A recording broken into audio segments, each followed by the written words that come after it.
علیہ السلام کو جب اس نے کہا کہ آپ کے پاس آج آپ کے لیے ہمارے پاس آج سے بہت اچھا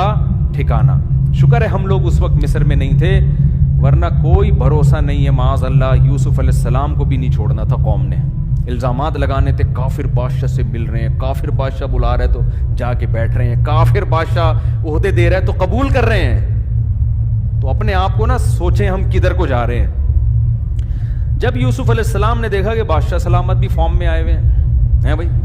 مسلسل تعریفوں پہ تعریفیں اور کہہ رہے ہیں آپ کا ہمارے پاس ٹھکانہ ہے، تو یوسف علیہ السلام نے خود سے وزارت کی پیشکش کی کہ بھائی تو جو مبہم باتیں کر رہا ہے نا کہ آج سے مشیر خاص اور ٹھکانہ، تو میں آپ کو بتاتا ہوں مجھے عہدہ کیا چاہیے۔ یوسف علیہ السلام اصل میں جانتے تھے کہ فیوچر میں جب قحط پڑے گا تو آپ کو پتہ ہے جب ملک کی معیشت ڈاؤن ہو، بارشیں بند، پیداوار زیرو ہو جائے تو سب سے زیادہ ویلیو وزیر معیشت کی ہوتی ہے۔ کیا خیال ہے بھائی؟ بادشاہ کی بھی پھر ویلیو نہیں رہتی، لوگ دیکھتے ہیں کہ جو وزیر معیشت کا وزیر ہے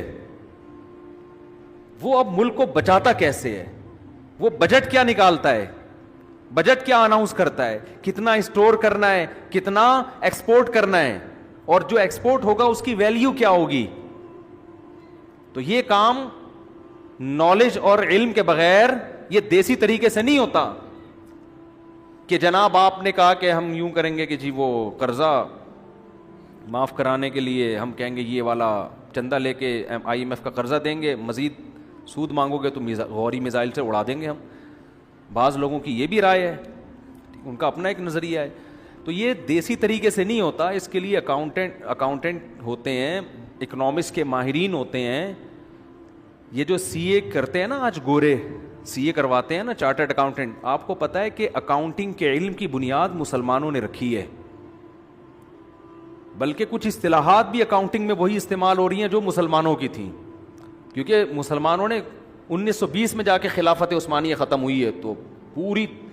پتہ نہیں کتنے کنٹری تھے، آپ ذرا گوگل پہ لکھیں کتنے ملک تھے جو خلافت عثمانیہ کے تحت تھے، تو اتنی بڑی دنیا کو سنبھالنا 700-800 بلکہ 1000 سال سے زیادہ عرصہ ہو چکا تھا، یہ دیسی طریقے سے ممکن نہیں ہے۔ تو بڑے بڑے سائنسدان تھے مسلمانوں کے پاس،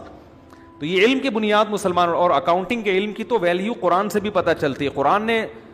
مالی معاملات کو لکھنے پڑھنے کا اور کیلکولیٹ کرنے کا حکم دیا ہے۔ تو یوسف علیہ السلام نے دیکھا کہ بھئی بادشاہ سلامت آئے ہوئے ہیں فارم میں اور مجھے عہدہ دینا چاہتے ہیں، تو خود پیشکش کی کہ آپ مجھے وزیر خزانہ بنا